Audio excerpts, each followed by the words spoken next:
ಈಗ ನಾನು ದಯವಿಟ್ಟು ಗಮನಿಸ್ರಿ, ಈಗ ನಾನು ಹೆಸರು ಹೇಳ್ಕೊತ ಬಂದೆ ಮೊದಲು, ಬಹಳಷ್ಟು ಮಂದಿ ಹೆಸರು ಮರೆತು ಹೋಗ್ಯದ, ಕೆಲವ್ರ ಹೆಸರು ಬೇರೆ ಬೇರೆ ಕಾರಣಕ್ಕೆ ನೆನಪದ, ಒಂದಿಬ್ಬರನ್ನ ಮಾತ್ರ ನೆನೆಸ್ಕೊಂಡ ಹೃದಯ ಬೆಚ್ಚಗೆ ಆಗ್ತದೆ.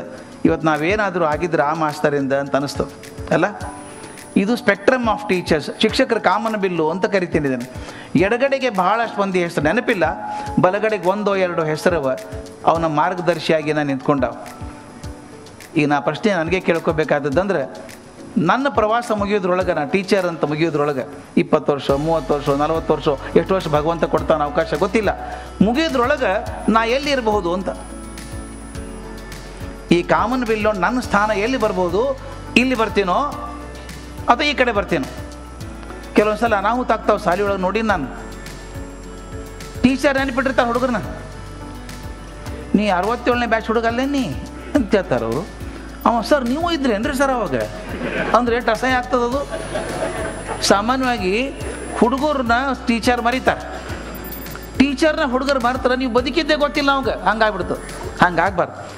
ನನಗೆ ಹಂಗಾಗ್ತದೋ ಪರಿಸ್ಥಿತಿ, ಎಡಗಡೆ ಭಾಗಕ್ಕೆ ಆಗ್ತದೋ ಅಥವಾ ಬಲಗಡೆ ಭಾಗದಾಗ ಎಲ್ಲೋ ಹೋದಾಗ ಬಂದು ನಿಂತು, ಸರ್ ಇವತ್ತೇನಾದ್ರೆ ನಾನು ಬದುಕು ಕಟ್ಕೊಂಡಿದ್ದಾರೆ ನಿಮ್ಮಿಂದ ಸರ್ ಅಂತ ಒಬ್ರು ಹೇಳೋದಾದ್ರೆ, even if one student says that is life is done because of you, your life is successful.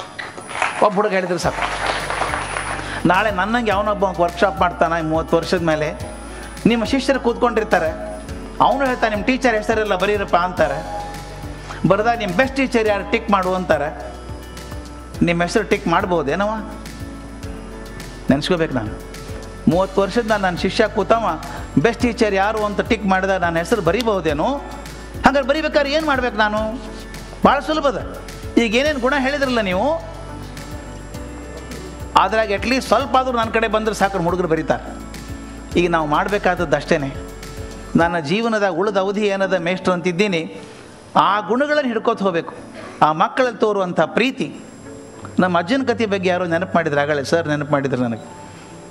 ನಾನು ಅಜ್ಜನ ಕತೆ ಬರೆದಿದ್ದೆ ನಾನು, ಅದು ಟೆಕ್ಸ್ಟ್ ಬುಕ್ನಾಗೂ ಇತ್ತದು, ಸೆಕೆಂಡ್ ಲ್ಯಾಂಗ್ವೇಜ್ ಕನ್ನಡದಾಗ ಭಾಳ ಬ್ರೀಫಾಗಿ ಹಾಕಿದ್ರು. ಅದು 10th ಸ್ಟ್ಯಾಂಡರ್ಡ್ಗೆ ಇತ್ತದು ಟೆಕ್ಸ್ಟ್ ಬುಕ್ನಾಗ. ಆ ಘಟನೆ ಎಂದೂ ಬರೀದಿಲ್ಲ ನಾನು. ನಮ್ಮ ಅಜ್ಜ ಭಾಳ ಬಡತನದ ಬೆಳೆದಂಥ ಮನುಷ್ಯ, ಭಯಂಕರ ಬಡತನ, ಸೆಲ್ಫ್ ಮೇಡ್ ಮ್ಯಾನ್. ಅವ ಬಿಜಾಪುರ ಜಿಲ್ಲೆದ ಗಲಗಲಿ ಅಂತ ಒಂದು ಊರು. ಬಡತನದ ಅಸಾಧ್ಯ ಬಡತನ. ನಮ್ಮ ಅಜ್ಜ ಹೇಳವ, ಅನ್ನ ಊಟ ಮಾಡಬೇಕು ಅಂತಂದ್ರೆ ಆರಾಮಿಲ್ದಾಗ ಮಾತ್ರ ಅನ್ನ ಮಾಡಬೇಕಿದ್ರೆ ರೊಟ್ಟಿನೇ ತಿನ್ನಬೇಕು. 91 ವರ್ಷ ತನಕ ಬದುಕಿದ್ದು ನಮ್ಮ ಅಜ್ಜ. ನಾ ಒಬ್ಬನೇ ಮೊಮ್ಮಗ.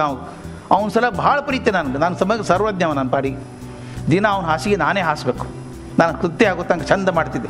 ದಿನ ಒಂದು ಡಿಸೈನ್ ಬೆಡ್ಶೀಟ್ ಹಾಕಿ ಚಂದ ಮಾಡಿಡ್ತಿದ್ದೆ. ಏನು ಹಾಸಿಗೆ ಬಿಡ ಚಲೋ ಇಲ್ಲೆಂದು ಅಂತಿದ್ದ. ನಾನು ಸಿಟ್ಟು ಬಂದ್ಬಿಡ್ತು ಒಂದು ಸಲ, ಏನು ಚಲೋ ಇಲ್ಲ ಅಂದೆ. ಹುಚ್ಚ, ನಾ ಸಣ್ಣವಿದ್ದಾಗ ಹಾಸಿಗೆ ಭಾಳ ಚಲೋ ಇತ್ತು ನಂದು ಅನ್ನೋ. ನನಗೆ ಗೊತ್ತಿ ಸಣ್ಣವಿದ್ದಾಗ ಭಾಳ ಬಡತನ ಇತ್ತು ಅಂಥೇಳಿ. ಸಣ್ಣವಿದ್ದಾಗ ಏನು ಚಲೋ ಇತ್ತು ನಿಂದು ಅಂತ ನಾ ಕೇಳಬೇಕು. ಏ ಹುಚ್ಚ, ಮೊಬೈಲ್ ಹಾಸಿಗೆ ನಮ್ಮದು ಅನ್ಬೇಕು. ಮೊಬೈಲ್ ಹಾಸಿಗೆ ಕೇಳಿದ್ರಿ ಎಲ್ಲರೂ ನೀವು? ನನಗೆ ಗೊತ್ತಿದೆ ಮೊಬೈಲ್ ಹಾಸಿಗೆ ಅಂದರೆ ಏನು. ಹುಚ್ಚ, ಗೋಣಿ ಚೀಲನೋ ತೊಗೊಂಡು ಹೋಗೋದು, ಒಳಗೆ ಸೇರ್ಕೊಂಡ್ಬಿಡೋದು, ತೆಳಗಿಂದ ಹಾಸಿಗೆ ಮ್ಯಾಲಿಂದ ಹೊದಿಕ್ಕಿ. ಆದರೆ ಎಷ್ಟು ದೊಡ್ಡ ಮನುಷ್ಯ ನನಗೆ ನಮ್ಮ ಅಜ್ಜ ಅಂದರೆ, ಬಡತನದ ಬಗ್ಗೆ ಅಸಹ್ಯ ಪಟ್ಕೊಳ್ಳಿಲ್ಲ. ಯಾರ ಬಗ್ಗೆ ಒಂದು ಕೆಟ್ಟ ಮಾತಾಡಿದ್ದ ಕಲೀಲಿಲ್ಲ. ನಮ್ಮ ಅಜ್ಜ ಕಲಿಸ್ತಾರೆ, ನನಗೆ ಯಾರೂ ಕಲಿಸ್ಲಿಲ್ಲ ಜೀವನದಾಗ, ಯಾವ ಪುಸ್ತಕನೂ ಕಲಿಸ್ಲಿಲ್ಲ ನನಗೆ. ಒಂದು ಸಲ ಬೇಸರ ಮಾಡಿಕೊಂಡು ನಾನು ಬಡತನದಾಗ ಕಳೆದ್ಬಿಟ್ಟೆ ಜೀವನ, ಅದ್ರ ಬಗ್ಗೆ ಸಂತೋಷ ಪಡೋದ್ರಿ. ಅವ್ರು ಹೇಳಿದಾಗ ನೀವು ನಂಬಲಿಕ್ಕೆ ಇಲ್ಲ. ನಮ್ಮ ಅಜ್ಜ ಎಷ್ಟು ದೊಡ್ಡ ಮನುಷ್ಯ ಅಂದರೆ, ಟೀಚರ್ ಆದವ. ಧಾರವಾಡದ ಗಟ್ರೇಖಾ ಅಂತದ ಗಂಡು ಮಕ್ಕಳು ಟ್ರೈನಿಂಗ್ ಕಾಲೇಜ್, 100 years ಮೇಲೆ ಆದ, 3 ವರ್ಷ ಟ್ರೈನ್ ಟೀಚರ್ ಅವ. ಪಗಾರ 11 ರೂಪಾಯಿ ಅಂತ ಅಜ್ಜಗೆ. ಭಾರಿ ಶ್ರೀಮಂತ ಆಗ್ಬಿಟ್ಟಿದ್ರೆ ನಮ್ಮ ಅಜ್ಜ. 11 ರೂಪಾಯಿ ಅಂದ್ರೆ ಎಷ್ಟು ಚಂದ ಬದುಕಬಾರ್ಬೇಕು. ಒಬ್ಬರ ಬಗ್ಗೆ ಒಂದು ಕೆಟ್ಟ ಮಾತಿಲ್ಲ, ಒಬ್ಬರ ಬಗ್ಗೆ ಕೆಟ್ಟ ಮಾತು ಆಡೋ ಸಾಧ್ಯನೇ ಇಲ್ಲ. ಹಂಗೆ ಬದುಕಿದವ. ಬ್ರಿಟನ್ ರಾಣಿ ಒಂದು ಬೆಳ್ಳಿ ಮೆಡಲ್ ಕಳಿಸಿದ್ರು ನಮ್ಮ ಅಜ್ಜಗೆ, ideal man of the village ಅಂತ ಕಳಿಸಿದ್ರು. ಅವನು ನೋಡ್ಲಿಲ್ಲ ಸೈತ್ರಿ ಅದನ್ನು. ಡಬ್ಬೆ ಹಾಕೋ. ನಮ್ಮ ಅಜ್ಜಿ ಗಂಡ ಪ್ರಶಸ್ತಿ ಬಂದ ಅಂತ ಎತ್ತಿ ಕಟ್ಟಿ ಮೇಲೆ ಇಟ್ಲಕ್ಕೆ ಅದನ್ನು. ಅವಾಗೆಲ್ಲ ಶೋಕೇಸ್ ಇರ್ತಿದ್ದಿಲ್ಲ, ಅದು ಕಟ್ಟಿ ಮೇಲೆ ಇಟ್ಲು. ತೆಗೆದು ಡಬ್ಬೆ ಹಾಕದನ ಅಂದ. ಯಾಕಂದ್ರೆ ನೋಡಿದ್ರೆ ಸೊಕ್ಕ ಬರ್ತದ. ಏನು ಮಾತ್ರಿ ಇದು, ನೋಡಿದ್ರೆ ಸೊಕ್ಕ ಬರ್ತದ ಅಂತ. ಇವತ್ತಿಗಾದ್ರೂ ಬೆಳ್ಳಿ ಮೆಡಲ್ ಹೊರ ತೆಗೆದಿಲ್ಲ, ಮನ್ಯಾಗದ ಇನ್ನ ಅದು ಟ್ರಂಕ್ರೇನ್ ಹೊರ ತೆಗಿಲಿ ಬಿಡ್ತಿದ್ದಿಲ್ಲ. ಹೊರ ತೆಗೆದು ನೋಡಿದ್ರೆ ಅಹಂಕಾರ ಬರ್ತದೆ ಅಂತ. ನಾವು BSc ಡಿಗ್ರಿ ಫೋಟೋ ಹಾಕಿಟ್ಕೊಂಡಿರ್ತೀವಿ ಗಾಡಿ ಮೇಲೆ.